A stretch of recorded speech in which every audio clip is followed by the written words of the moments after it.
Please leave. It's too crowded in here, Jennifer said with a laugh. Her smile was smug and unsettling, the worst I had ever seen. I stood there, shocked, as Jennifer repeated herself. I didn't understand why I had to leave my own house. This is my house, you know. What are you talking about? I asked. I know this house is in Daniel's name, she replied. I was shocked by Jennifer's nerve. Even though I had explained everything when we got married, it seemed she hadn't listened at all. Fine, I'll leave, I said with a sigh. Watching Jennifer gleefully unpack her furniture into Daniel's home, I wished he were here, but he was away on a business trip for a month. I decided to wait until he returned to discuss the situation. Well then, take care, I said. With that, I left the house filled with memories. I knew where I was going next. I anticipated Daniel's reaction when he returned. My name is Karen, and I'm a 65-year-old housewife. I worked until I was 60 and now live comfortably thanks to my pension and the inheritance from my husband, who passed away 5 years ago. He came from a wealthy family and owned several properties. Despite his wealth, he enjoyed working and was frugal.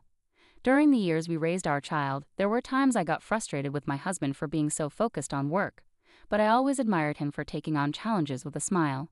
It's been 5 years since he passed away in October, in a tragic accident that happened on our wedding anniversary. I can't forget seeing the crushed cake box at the accident scene. He left behind a significant inheritance, insurance money, and our beloved son Daniel. Daniel turned 40 this year and works at a big company. After his father's sudden death, Daniel went through a rough patch. He was cheated on and divorced by his then-wife, and he briefly sought counseling to cope. I worried he might quit his job, but then he met Jennifer, and things turned around quickly once they started dating. They got married last year, and since then he's been even more driven at work and seems to have fully recovered. Jennifer, my son's wife, is a single mother with 2 boys aged 2 and 5. Daniel, who adores kids, had grown close to them, and I found them incredibly cute.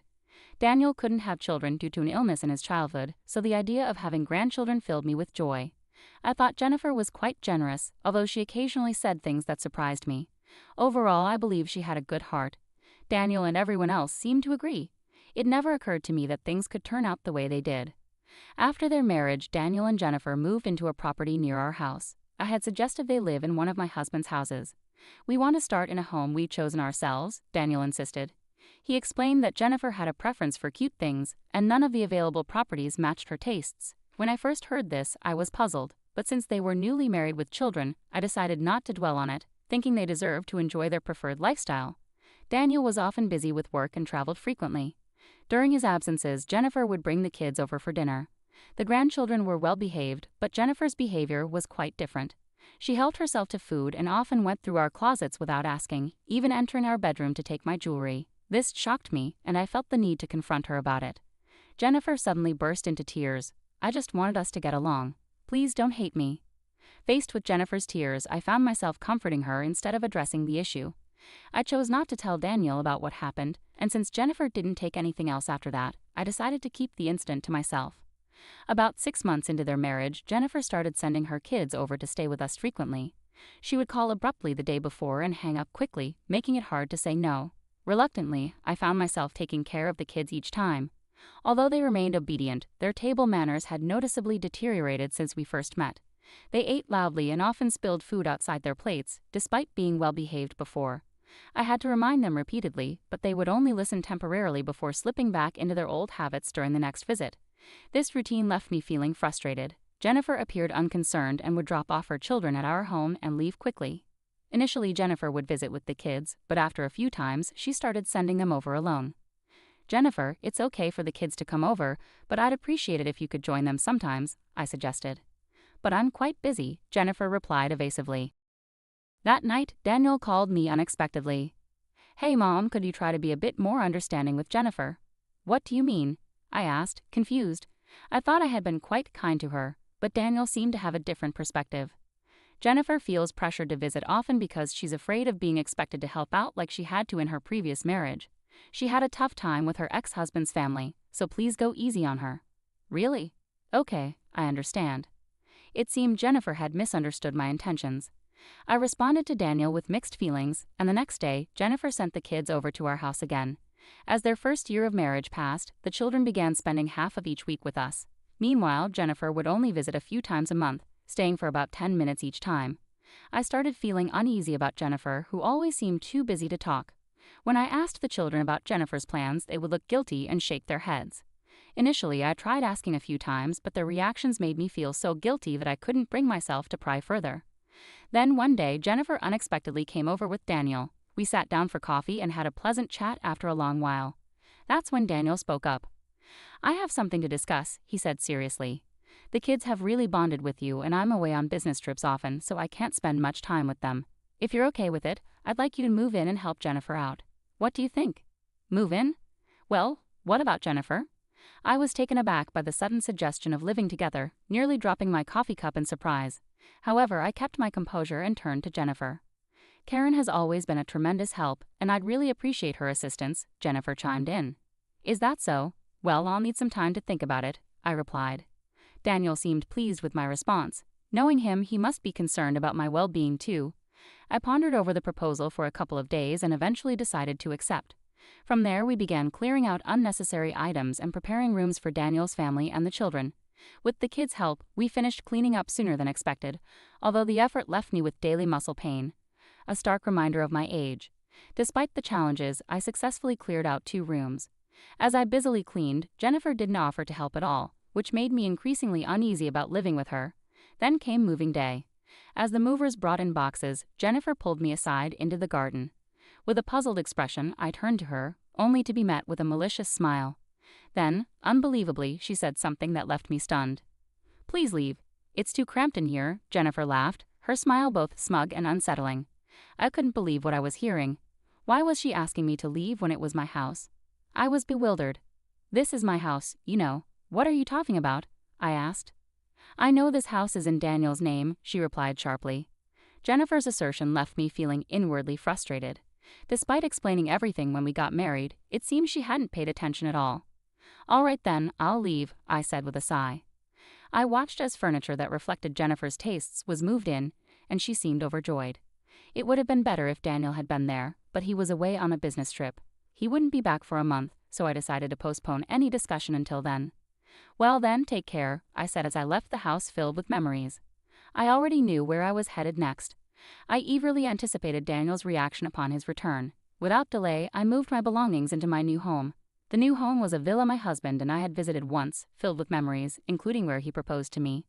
While it didn't hold as many memories as our previous home, it held a special place in my heart, as we had planned to spend our second life here together. After finishing unpacking, I relaxed alone on the sofa. The place was very comfortable, thanks to the caretaker's diligent maintenance. I felt a pang of sadness for not seeing the children anymore, but I was prepared to sever ties depending on Daniel's response. A month passed quickly, and around the time Daniel's business trip ended, he called me. I picked up the phone, feeling a bit nervous. "Mom, where are you? There's no space for you here, and we were supposed to be living together. What's going on? Hasn't Jennifer said anything to you?" When I got back, Mom wasn't here, and Jennifer just cries without giving me any answers. "Well then, come to this address I'm about to give you," I replied. I gave Daniel the address and hung up. The next day, Daniel arrived at my new home with Jennifer and the children. When I opened the door, I saw Daniel looking a bit somber and Jennifer appearing pale. "Welcome. Is something wrong?" I asked, concerned. No, nothing," Jennifer replied, visibly tense, while the children looked around with curiosity, especially the 5-year-old who seemed particularly fascinated. I guided Daniel's family into the living room. As they took in the fully furnished space, Daniel seemed to realize that I had no intention of continuing our previous living arrangement. "Hey Mom, why did you suddenly decide not to live together?" Daniel asked, puzzled. "Well, Jennifer should have a good understanding of that, shouldn't she?" I replied. Daniel scratched his head with a slightly irritated expression before recounting what he had heard from Jennifer. "Jennifer mentioned that you didn't like her choice of furniture, right? But that was just for our room. Couldn't you have let it go? She also said she had to buy more furniture for the living room because you moved out." "Oh, so she added more furniture, did she?" I looked directly at Jennifer, who twitched nervously. Her lips curved slightly upwards, as if she believed Daniel wouldn't believe my side of the story without proof. "Jennifer, why lie?" I asked plainly. "I haven't lied about anything," Jennifer replied, tears welling up in her eyes. Daniel immediately stepped in to console her, seeming to view me as the source of the conflict. Meanwhile, the grandchildren hung their heads behind them, avoiding eye contact with Jennifer. I let out a frustrated sigh. "Jennifer, stop the fake crying. The children can see right through it." "That's awful, Daniel. I'm really not lying. please believe me, Jennifer pleaded, clinging to Daniel and burying her face against him. Despite her words, her voice lacked genuine emotion. I felt annoyed with Daniel for siding with Jennifer in this situation. Mom, Jennifer may have made mistakes, but leaving without discussing it isn't right. Can't we try to work things out? Daniel pleaded. Well, I do owe you an apology for leaving abruptly, but any reconciliation with Jennifer will have to wait until you hear this, I replied, tapping my mobile phone. Immediately a voice played out loud, causing Jennifer's face to turn pale. You recorded it? I accidentally hit the video button while trying to capture the kids playing. The recording continued without my realizing.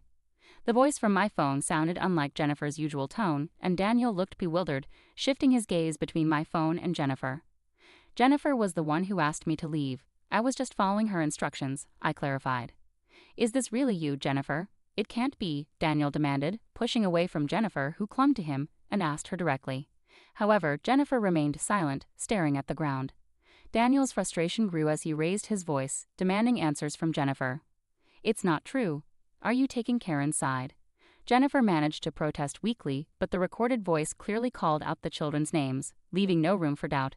Despite Daniel's persistence and Jennifer's attempts to dodge the truth, the situation became wearisome. Finally, Jennifer slipped up in exasperation.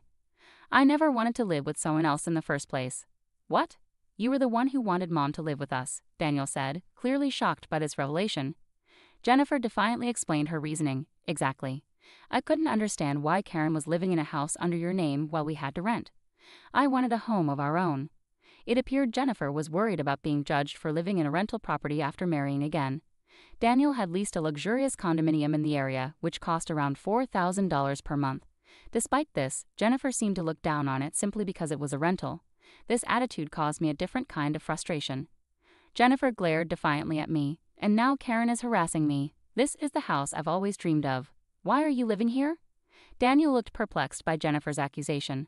Unlike Daniel, I straightforwardly explained to Jennifer, who was clearly on edge. Why? Because this property originally belonged to my husband.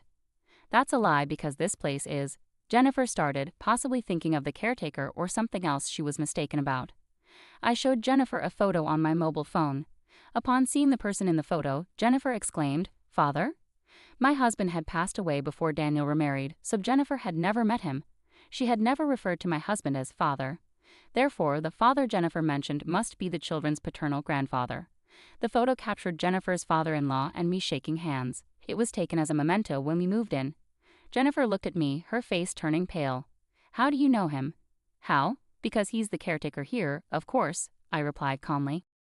Upon hearing this revelation, Jennifer sat down right where she stood. Daniel also appeared stunned, struggling to grasp the situation. Sensing an opportunity to clarify things further, I decided to continue. We had a conversation when we moved in. That's when I learned he's your ex-husband's father, and also the real reason behind your divorce. The real reason for the divorce? Daniel's voice echoed in surprise.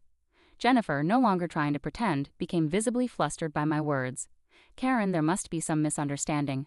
I'm sorry, let's go home together. Mom, please tell me, Daniel interrupted Jennifer, his expression earnest as he looked at me for answers. It would have been less damaging for Jennifer if this had come to light later, but I had no intention of showing mercy. I instructed the grandchildren to go play in the garden. They glanced at Jennifer but obeyed my request and headed outside. Once the children were fully engaged in their play, I turned back to Jennifer.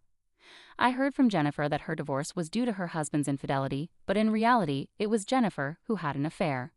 Daniel was visibly shocked, and Jennifer trembled, avoiding my gaze. I can't believe this. Karen, why would you lie about this? Daniel asked, clearly shaken by the revelations. Oh, I also have a copy of the notarized document here. I retrieved the document from a drawer and handed it to Daniel. Daniel's face went pale as he scanned through the document. What's all this? Compensation? Custody to be revisited once the child can choose? Meeting before remarrying? I was never told about any of this. That's right. The other family also claimed they weren't informed about the remarriage, I added. Jennifer stared down, her face drained of color. Daniel sighed heavily and turned to Jennifer, his expression now devoid of his earlier kindness.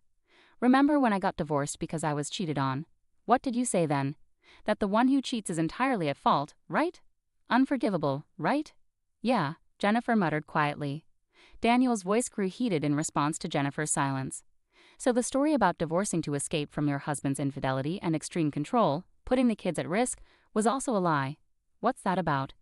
Jennifer appeared unsure how to answer. Daniel's frustration intensified. And didn't you say I would never cheat? Daniel pressed on, his voice sharp with anger. I had to say that or you wouldn't have dated me, Jennifer finally replied, her voice tinged with desperation.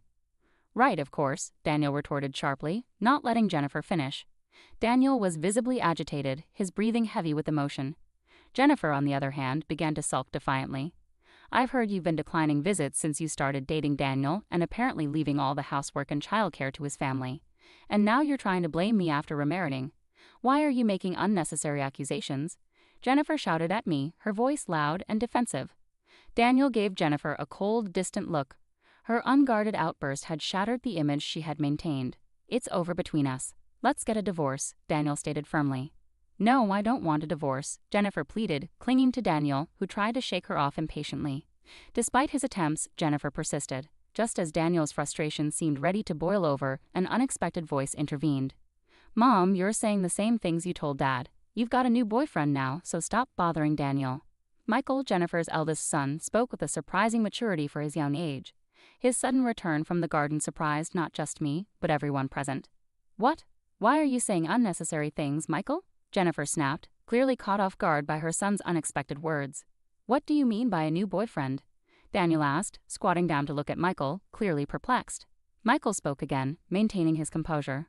Whenever you're away, Mom tells me to go to Grandma's house, and then her boyfriend comes to pick me up. Michael, don't lie, Jennifer interjected quickly. Daniel hugged Michael tightly and turned a stern gaze towards Jennifer, who looked taken aback by his genuine anger. We'll talk about this later, including the boyfriend and the compensation, with him present. It's not like that. I love you. It was just a brief fling with that guy, Jennifer pleaded desperately. That guy, huh? Daniel remarked coldly, his disappointment evident. Jennifer looked crestfallen at Daniel's remark. With a resolute expression, Daniel stood up, shielding Michael, and stared coldly at Jennifer. Without hesitation, he forcefully escorted her out of the house. Wait, Daniel. Open the door. The next time we talk will be with a lawyer present. I'll arrange for the kids to see their father. I've already called my parents. They're on their way to pick them up. What do my parents have to do with this? Jennifer continued knocking on the door for a while, but soon the noise ceased. Shortly after, I heard voices arguing and then the doorbell rang. Jennifer's parents stood there, looking apologetic. After entrusting the grandchildren to me, they took Jennifer back with them. Later, the grandchildren were safely introduced to Jennifer's ex-husband's family. It turned out that Jennifer had changed her phone number and moved without informing anyone since she started dating Daniel, making it impossible to reach her. Her ex-husband and his parents were overcome with emotion and embraced the children as soon as they saw them. Although Daniel had already legally adopted the children, transferring custody back to Jennifer's ex-husband took some time due to the legal process. It seems Jennifer's life has taken a sharp turn after the consequences of her actions. Her strict reprimand from her parents and her current work situation at a family-run hotel indicate a stark change in her circumstances. With high alimony payments to both Daniel and her ex-husband, she reportedly has little respite from her duties. I can't stand it anymore. I want to quit, she frequently complains, but her relatives are keeping a tight rein on her. Meanwhile, Daniel, having experienced his second divorce, has sworn off marriage and thrown himself into his work. Despite the lingering shock, I recently learned he's reconnected with a childhood friend who lives nearby and is 10 years his junior. They'd occasionally go out for meals together, and this friend even visited me recently to say hello. It turns out she's harbored feelings for Daniel since they were kids and never pursued other relationships because of her enduring affection for him. As a parent, it warms my heart to see that the young girl who once dreamed of marrying Daniel still holds those feelings into adulthood. Daniel himself seems somewhat pleased by this newfound connection. Living in the house where I was proposed to holds immense significance for me. Despite the alterations Jennifer made, the house has been completely renovated and now serves as a rental property. Living here alone, I never feel lonely. It's as if my husband's presence is still nearby. I cherish each day, anticipating the second phase of my life where I'll gather stories to share with him when we're reunited.